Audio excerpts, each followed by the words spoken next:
Cannibalism is an odd concept that we struggle to understand, and hence our obsession with it. Cannibalistic horror has the ability to upset viewers, while it also satiates the crude cravings of the gorehounds. And that's what makes it an interesting genre for movies. The most contentious crop of cannibal movies released in the 70s and 80s, made by Italian filmmakers, centered on the theme of savage natives eating up their urban counterparts, sometimes for survival and sometimes for the sake of sheer brutality. In this video, we will talk about some rare gems which should get the applause they deserve. Be warned, this video will make you squirm and flinch and your skin crawl, but we know that's what you're here for. Before we go into our explanation, we have a very small request. If you like our content, please support us by subscribing to our channel. This is a small click for you, but for us, it means a lot. Thank you. Let's begin.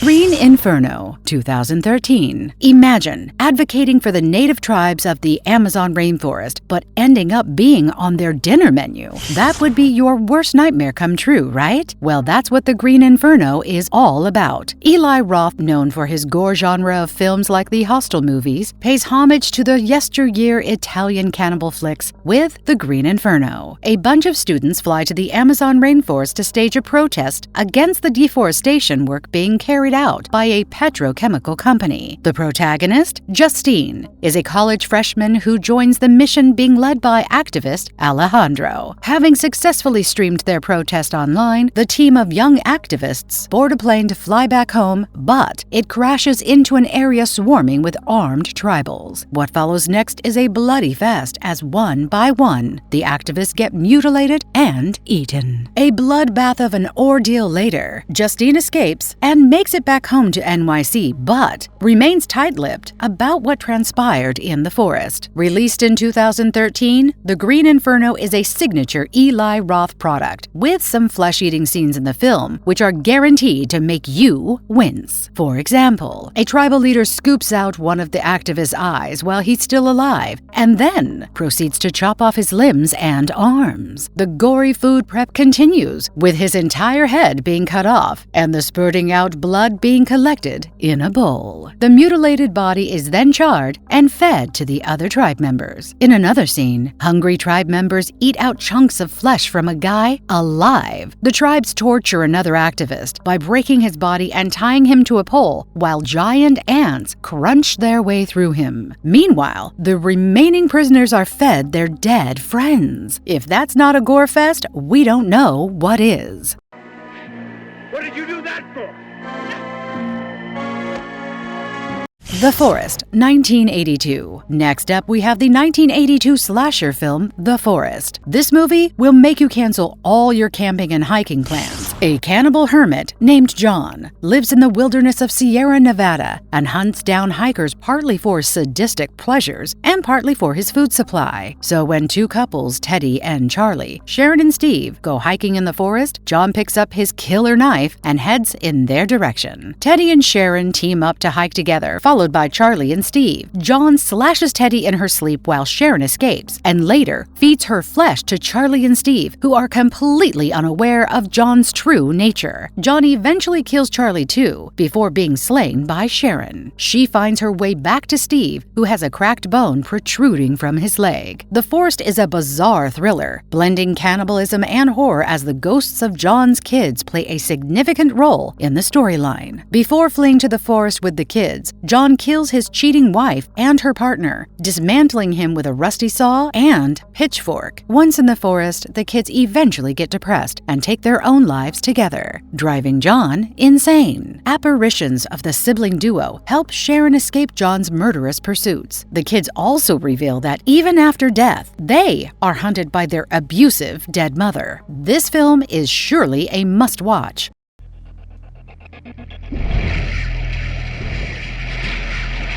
Raw, 2016. Say hi to vegetarian-turned-flesh-eater Justine. Raw is a French psychological cannibal movie whose graphic scenes prompted viewers to walk out and even faint during its festival screenings. Raw tracks the story of Justine, who begins to crave human meat after joining vet school. During a ragging session, Justine is forced to eat a piece of rabbit kidney. While her body initially rejects the bizarre animal organ, she soon starts craving meat and even gobbles down raw chicken in an unhinged manner. During an encounter with her sister Alexa, who also goes to the same school, Justine picks up Alexa's severed finger, licks the blood off of it, and ends up eating it. Witnessing this cannibalistic side of Justine, her sister unabashedly eats a corpse, adding yet another twist to the tale. The film reaches a climactic point when Justine wakes up to find her half-eaten roommate, Adrian, lying in a pool of blood with Alexia next to the corpse. While Alexia is jailed for Adrian's murder, Justine learns that both she and her sister inherited cannibalism from their mother. Raw explores the theme of cannibalism quite artistically so that viewers can't look away, even if they want to. In one scene, Justine bites off a guy's lip during a kiss. Later, she finds a piece of the torn lip in her teeth and eats it enjoyably. During an intimate scene with Adrian, Justine gets aroused as she bites into her own arm, thinking it is Adrian's. Garance Marillier's performance is brilliant, tracking her character development from an innocent freshman to a grisly man-eater. Give it a watch and you'll definitely find it finger-licking good.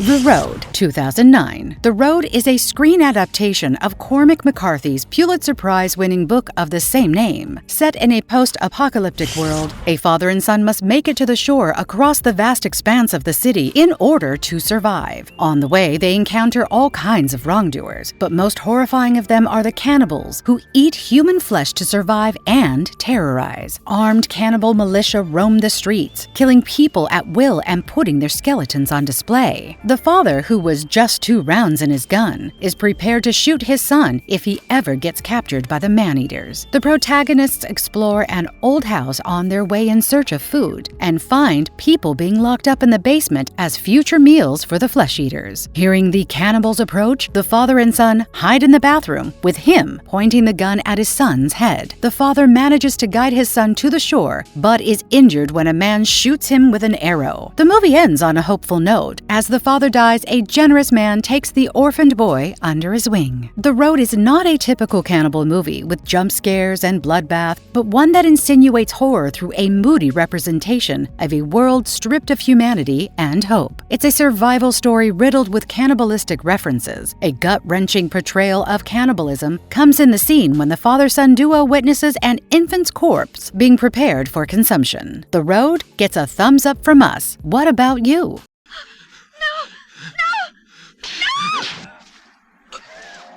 Cannibal Ferox, 1981. 1981's Cannibal Ferox is not for the faint of heart. It's an Italian cannibal horror film, which is believed to be so gory that it was alleged banned in 31 countries upon its release. The film's theme is the same as most cannibal movies go, modern folks being eaten by savages, but what makes it different is the incorporation of graphic brutality and disturbing storyline. Gloria, who wants to prove that cannibalism is a myth, ventures into the wilderness of the rainforest with her brother Rudy and friend Pat. They are joined by drug peddlers, Mike and Joe. After Mike murders a native woman in front of the tribals, they hunt down the city dwellers with a no-mercy vendetta. Mike is captured and tortured by the cannibals, while others are forced to watch. Meanwhile, Rudy is killed with a poisonous dart, while Gloria and Pat are thrown in an underground pit. While Pat and Mike meet gruesome ends, Gloria is freed by a generous native. She makes it back home, keeps the happenings of the jungle a secret, and describes cannibalism as a false myth in her book. Trust us when we say this: the violence in Cannibal Ferox has the potential to make even a bona fide gore lover sweat. The natives mutilate Mike's private parts in a torture scene. Later, the top of his head is chopped off, and the cannibals eat his brain while he is alive. Another disturbing scene shows Pat is hooked and hung up to die a painful death. Watch Cannibal Ferox at your own risk.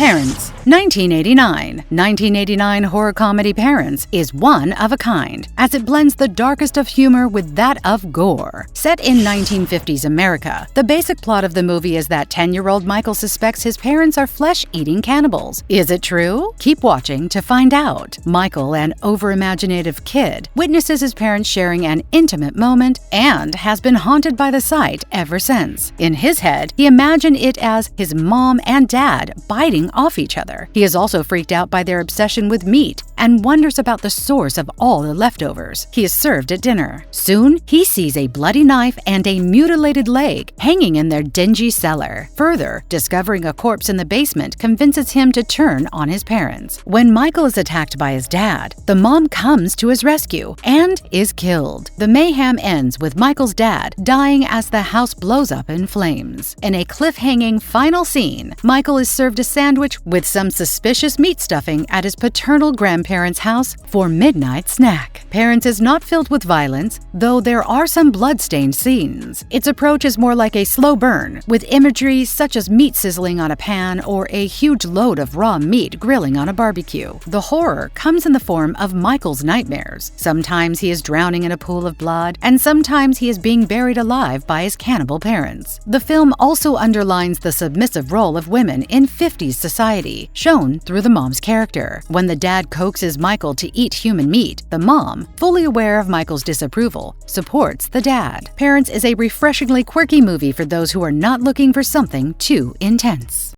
Cannibal Apocalypse, 1980. Cannibal Apocalypse, released in 1980, joined the League of the Cannibal-Obsessed Movies. Set in Atlanta, the film is a disturbing tale of war veterans returning home with a deadly cannibal virus, which turns humans into flesh eaters. What separates these modern cannibals from the zombies is that they are alive, but with a never-ending hunger for flesh and blood. Years after the Vietnam War, a veteran named Norman Hopper involuntarily bites his neighbor Mary while making love with her, something that takes him by surprise. At the same time, Norman gets a strange call from his friend Charlie, who is infected by the deadly virus and is wreaking havoc in the city. Haunted by flashbacks that he was once bitten by Charlie, in the past, Norman submits himself for a health checkup where Charlie is being treated. But Norman's doctor is bitten and killed by a nurse who was infected by Charlie earlier. Norman and Charlie leave the hospital in an ambulance to evade the police. While Charlie is killed in a blood-splattering scene, Norman makes it back home and asks his wife Jane to not be in his vicinity. Jane is attacked by another man-eater, following which she dies from gunshots. Cannibal Apocalypse is often compared with 1978's cult classic zombie movie Dawn of the Dead and 1977's horror flick Rabid, and rightly so. Hailing from the cannibal genre, the film is a disturbingly fresh deviation from the tribals eating city people on jungle expedition movies. The film also explores the psychological implications of the cannibal virus through Norman's character development. As an upright soldier, he constantly tries to fight off his craving for human meat and blood, revealing that his body and mind are not in sync. Interestingly, Cannibal Apocalypse also shows the initial phase of the viral outbreak and leaves the viewers with an open ending. Cannibal Apocalypse is surely worth a watch.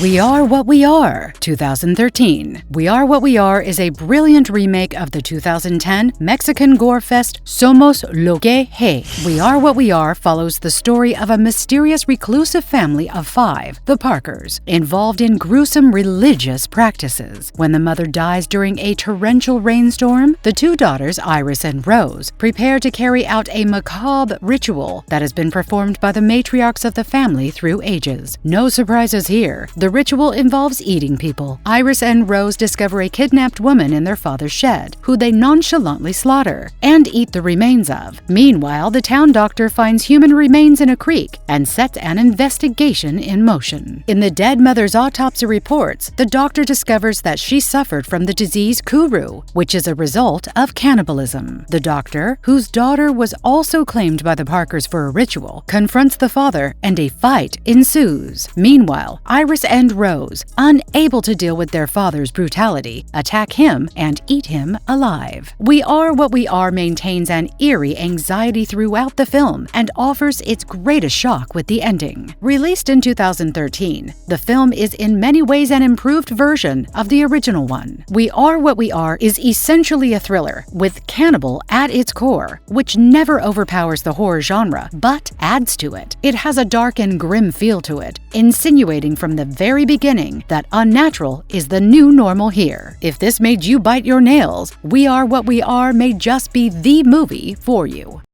Cadaver, 2020. Norwegian horror movie Cadaver comes with shocking twists and turns. Cadaver is a moody portrayal of a city which has been ravaged by a nuclear disaster, leaving it lifeless and desolate. The city is plagued by food scarcity and unemployment, where Jacob and Leonora live with their little daughter Alice. The couple hears of a play, which will be preceded by a warm meal for the spectators, and they jump on board along with several others. As they are served freshly prepared meals, the famished citizens grab the pieces of meat with bare hands and eat like there's no tomorrow. Meanwhile, the guests are given metallic masks to separate them from the performers of the night. Strangely enough, the entire hotel is the stage, with different performances on separate floors. As the spectators begin to explore the building, Jacob and Leonora lose Alice in a creepy corridor. The couple's search for their missing daughter leads them to unravel appalling truths. Turns out, the play is actually a murderous ploy to eliminate citizens, while some are captured and turned into food for the spectators. Wait, what? The hotel is managed by a madman named Matthias, who is running Hell's Kitchen behind the scenes. Cadaver is a shocking tale of survival, but one that comes with a decent share of blood and gore. The imagery of the spectators wearing masks symbolizes them as faceless prey. Cannibalism reaches its peak in scenes where the guests are misled into tunnels and butchered by people in blood-stained coveralls. In one scene, human corpses can be seen hung from meat hooks, while in another, a man is stabbed to death by a group only to be nonchalantly hung up on a hook. If you have a penchant for the bizarre, Cadaver will surely have you hooked.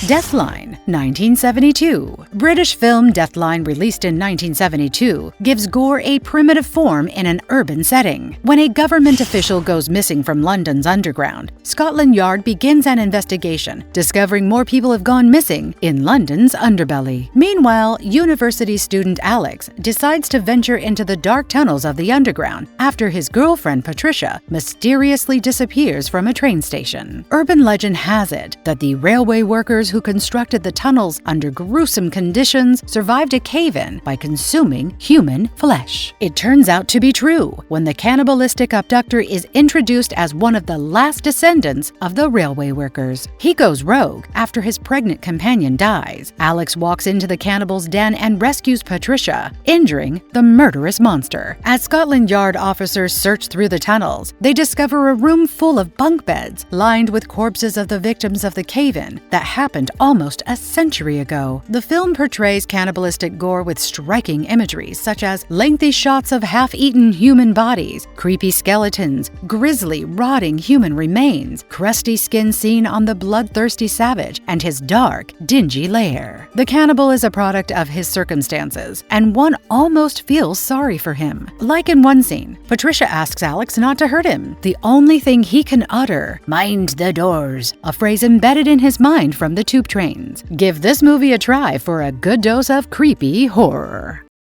Ravenous, 1999. In Antonia Bird's cult classic horror film Ravenous, Captain Boyd is forced to make a choice: to eat or be eaten. During the Mexican-American War, Boyd is deputed to a faraway outpost somewhere in the challenging, snow-laden Sierra Nevada mountains. Soon, his garrison is approached by a frost-bitten traveler named Colquhoun, who claims to have been misled by a certain Colonel Ives. Boyd and his men are tricked into a trap by Colquhoun, who turns out to be a man-eater. Boyd escapes Colquhoun's murderous pursuits and eventually makes it back to the base. To his surprise, Boyd finds that Colquhoun has joined the garrison as Colonel Ives. Boyd is fatally wounded by Colquhoun and is given a choice: to eat a stew made out of his former colleague or not to eat. In a final scuffle, Boyd and Colquhoun get stuck in a bear trap, and Colquhoun succumbs to his injuries first. Boyd, who is left with the choice of eating Colquhoun in order to survive, opts out of it and dies. Ravenous is a meat-y thriller centered around a Native American legend that if you consume your enemy, you become a bloodthirsty monster, but gain the victim's strengths. Basically, you are what you eat. The cannibalistic horror is very explicit in the film. In front of his very eyes, Boyd sees Colquhoun making stew out of his friend. Colquhoun's cave is shown studded with bloody human remains and skeletons. There are occasions when Boyd, too, succumbs to eating human flesh for survival, but never with cannibalistic urges. The film, which is also frequently funny, serves as a delicious treat for those who crave something dark and sinister. Bon appétit!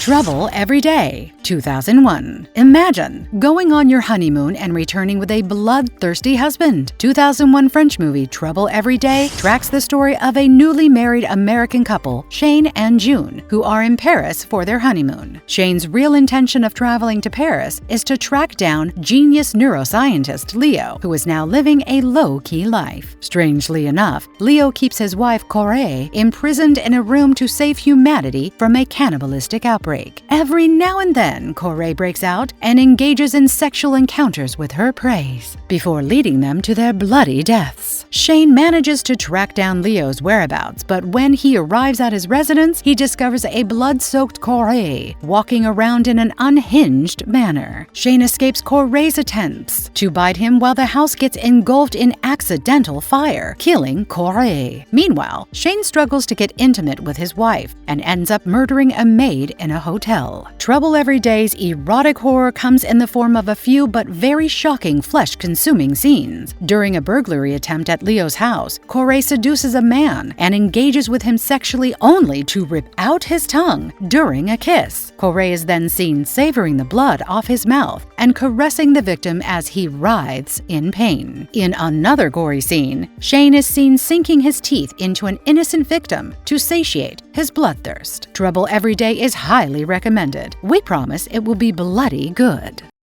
Motel Hell, 1980. Once you check into Motel Hell, you may never check out. The 1980 horror comedy is a bizarre tale of sibling duo Vincent and Ida, who plant and grow people in their secret garden and harvest them for making frankfurters. Confused? Let us explain. Ida and Vincent live on a farm by the highway, and they also run an inn named Motel Hello. But they make loads of money by selling their special smoked meat, which is actually processed human meat. They lure travelers into their inn, bury them up to their neck in the garden, and feed them till they are chunky. The vocal cords of the victims are mutilated so that they can't scream, and their heads are covered with jute bags. Ida and Vincent's brother, Sheriff Bruce, grows suspicious of his siblings' raging business and stumbles upon the human garden. Motel Hello is officially declared as hell when the letter O short-circuits in the neon sign. The 1980 movie comes with certain quirkiness, blending the macabre with spurts of humor. For example, in a killing spree, Vincent dons a pig's face on his head and goes berserk with a chainsaw, which is an obvious nod to the iconic Texas Chainsaw Massacre. Do you know Motel Hell is said to be loosely based on a true story? That might just make you stay away from highway motels for the rest of your life.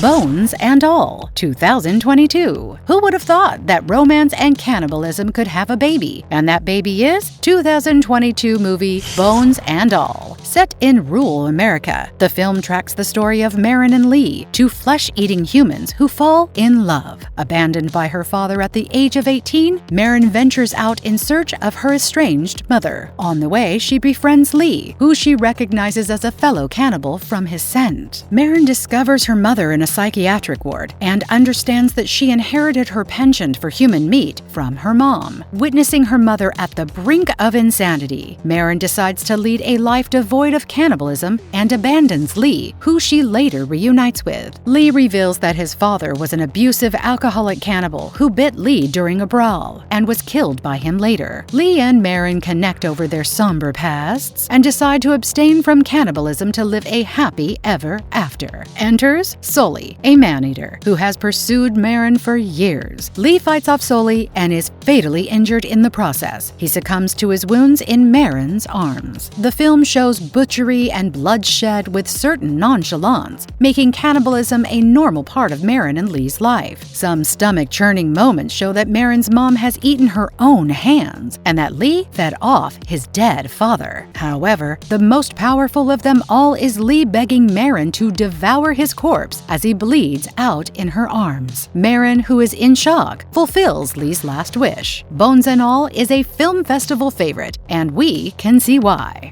Feed Me, 2022. Meet the most upfront cannibal, Lionel Flack, who eats people with their consent. Sounds insane? Indeed, it does. Welcome to the world of 2022 horror comedy, Feed Me. The protagonist of the movie, Jed, feels responsible for the sudden death of his wife and spirals. At the bar, he's approached by funny man Lionel, who suggests Jed can take his own life by agreeing to submit himself for consensual human consumption. Jed, who isn't thinking straight, agrees to the contract and, on his first visit to Lionel's place, gets his finger cut off. Lionel then seals the wound with a burning iron and goes on to fry Jed's finger for dinner. As his dismembering continues, Jed realizes the absurdity he has signed up for through visions of his dead wife. In the penultimate scene, Jed is seen strapped to a table when he manages to kill Lionel by piercing his eye with a fork. Feed Me is a nauseating blend of black comedy and gore horror. The insanity of the story is only heightened by the frenzied cannibal who seems like a weird mix of Ted Lasso and Jeffrey Dahmer. He lives in a filthy house with human remains strewn around everywhere. Lionel also has a drawer full of human Polaroids of mutilated human bodies. One of the most cringe-worthy scenes in the film is when Jed's limbs are chopped off. If you have the stomach for bloody gore fests, Feed Me should be the next thing on your list. Enjoy! With that, our list of highly recommended blood-soaked movies comes to an end. So next time you find some strange meat in your sandwich, try not to think about Farmer Vincent's special ham, because like he said, it takes all kinds of critters to make the best fritters. Our takeaway from the cannibal movies is never to accept dinner invitations from suspicious neighbors, especially if there's steak on the menu.